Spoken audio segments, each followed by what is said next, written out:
membaca Al-Quran tanpa wudu boleh, makruh hukumnya, tidak beradab. Ya, yang haram membaca Al-Quran kalau dalam keadaan junub, haid misalkan, mohon maaf, absurungan atau nifas, maka orang yang seperti ini memegang terus membaca Al-Quran hukumnya haram. Tapi kalau orang yang tidak berwudu dan Al-Quran dia baca Al-Quran boleh, makruh, dibenci. Makanya lawan makruh itu apa? Sunnah. Pak ya? Disunnahkan hukumnya berwudu ketika baca Al-Quran.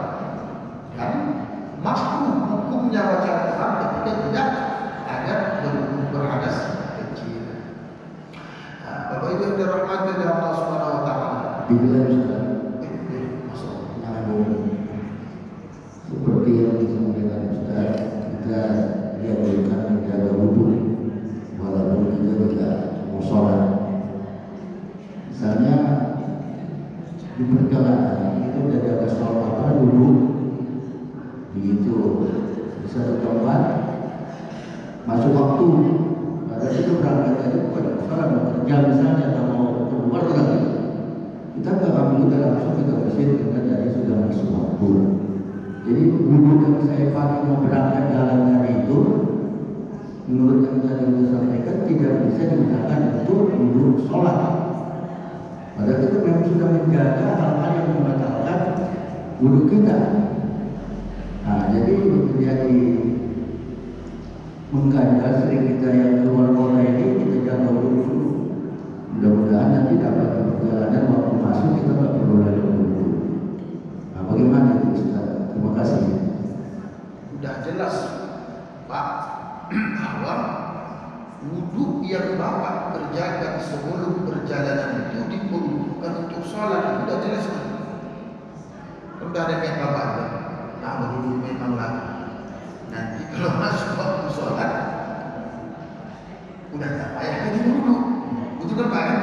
Nah itu wudunya sudah jelas diperuntukkan untuk sholat.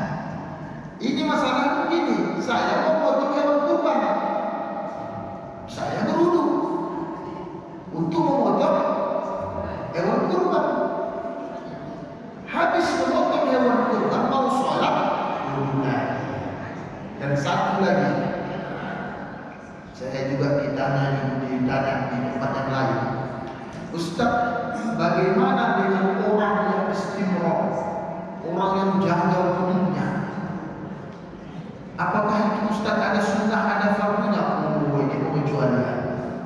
Orang yang menjaga wudunya, maka seluruh wudu yang dia kerjakan itu bisa dipakai untuk sholat.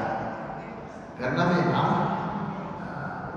orang yang menjaga wudu itu awal dia berwudu pasti dipakai untuk sholat. Jadi memang niat dia itu pasti akan dipakai untuk sholat. Istimror. Mudah-mudahan ya bisa dipahami insyaallah ya. Ini ibu nih. Saya mau dengar suara ibu ini. Cuma nanti kalau ada masalah lain yang berbeda dengan yang saya sampaikan ini, kalau itu urusan masalah lain. Inilah ketatnya mazhab Syafi'i ini. Mazhab Syafi'i ini ketat. Sampai wudu itu pun harus ada niatnya, itu harus betul. Maksud dan tujuan wudu itu harus betul. Alhamdulillah, insyaallah kita masuk kepada rukun wudu. Ya ayyuhalladzina amanu idza qumtum ila shalah faghsilu wujuhakum wa aydiyakum ila al-marafiq wamsahu bi ru'usikum wa arjulakum ila al-ka'bayn. Inilah rukun wudu yang dicantumkan di dalam Al-Quran. Bu, berapa rukun wudu, Bu?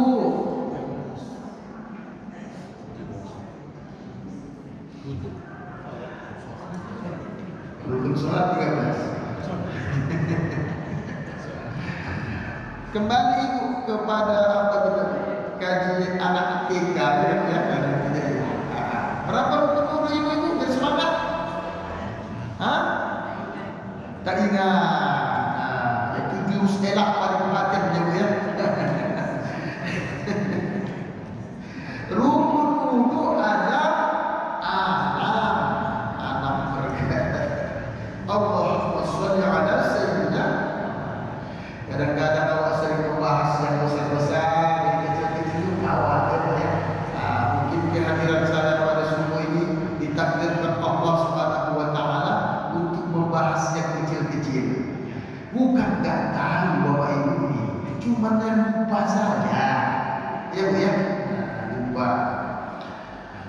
Ada 6. Yang pertama niat. Saya tanya lagi, Bu, di mana letak niat? Hah? Letak niat di mana? Iya, di qalbu. Iya. Wa mahalluha qalbu. Ada 5. Tempat niat itu di hati, bukan di mulut. Apa niat dulu? Niat dulu seperti ini. Kalau yang mau panjang, nawaitu wudu'a li raf'il hadatsil asghar lillahi ta'ala. Itu dia. Kalau mau pendek, nawaitu wudu'a lillahi ta'ala. Bahasa Indonesianya, sengaja aku berwudu mengangkatkan hadas kecil karena Allah Ta'ala. Mau pendek bahasa Indonesia, berkata sengaja aku berwudu karena Allah Ta'ala. Di mana tempatnya? Di hati, bukan di mulut. Ada seseorang dia berwudu, diucapkan itu sengaja. Kan mahal tempat pertama kita meletakkan dia itu ketika membasuh muka yang pertama. Sengaja aku berwudu karena Allah Subhanahu wa taala. Pakai mulut dia ucapkan, tapi tidak pakai hati, maka tidak sah. Hati-hati. Lebih baik supaya nampak kerja hati. Ini perhatikan Bapak ya, supaya nampak kerja hati kita tatkala memasak niat wudu itu, jangan bercakap, jangan mengucapkan apapun. Basuh muka itu jangan mengucapkan apapun, hati dah. Dan kita sengaja dulu karena Allah Subhanahu wa taala. Seperti itu dia. Kemudian yang berikutnya, rukun wudu membasuh wajah. Mana yang disebut dengan wajah itu? Kalau dari atas ke bawah, ini dagu sampai dengan ini apa ini? Pangkal mulut. Dari dagu sama pangkal, dari atas ke bawah. Dari samping yang lebar, ini kuping. Anak kuping ini sama dengan anak kuping. Inilah anggota wudu. Wajib dibasuh dengan air. Bahagian luar saja, bahagian dalam tidak. Ini mata yang menjadi anggota wudu. Kelopak mata ini sama bulu mata. Hidung nyampulah ke dalam mata itu dibasuh. Hidung yang menjadi anggota wudu luarnya aja, yang di dalam tidak.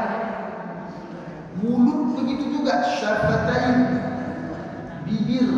Ini yang menjadi anggota wudu. Yang ke dalam bibir, gigi, lidah bukan anggota wudu. Maka wajib dibasuh. Kemudian yang berikutnya, ghuslu yadain, membasuh kedua tangan dari atas sampai siku, ma'al bir sampai ke siku. Maka Makanya disunnahkan berwudu dengan air yang mengalir. Alhamdulillah pula sekarang di masjid-masjid sudah dibuat keran banyak ya. Termasuk Masjid Ar-Ridho. Masjid Ar-Ridho ini nampaknya pengurusnya ini sangat paham tentang fikih. Luar biasa ya. Karena banyak ustaz kita di sini. Karena memang Pak, semakin jauh tempat kamar mandi itu dari masjid, semakin bagus dia. Makanya kurang elok misalkan di bawah kamar mandi segala macam, masjid di atas. Nah itu kan. Nah, di masjid-masjid di kota-kota itu kan, kalau udah payah dari tanah, di bawah kamar mandi tempat mau segala macam, masjidnya di atas. Kurang elok. Dan di masjid Indonesia ada cukup banyak orang di pasar. Nah, itu memang kayak gitu. Berwudu itu memang bagusnya itu sunnahnya yang paling terbaik itu dengan air yang mengalir. Buka keran itu kita membasuh tangan dari atas sampai ke bawah. Gitu. Kemudian membasuh sebahagian kepala. Yang paling bagus seluruh kepala. Di sini sunnahnya juga dapat dia rukunnya itu adalah rukunnya sunnahnya semua kepala, rukunnya sebahagian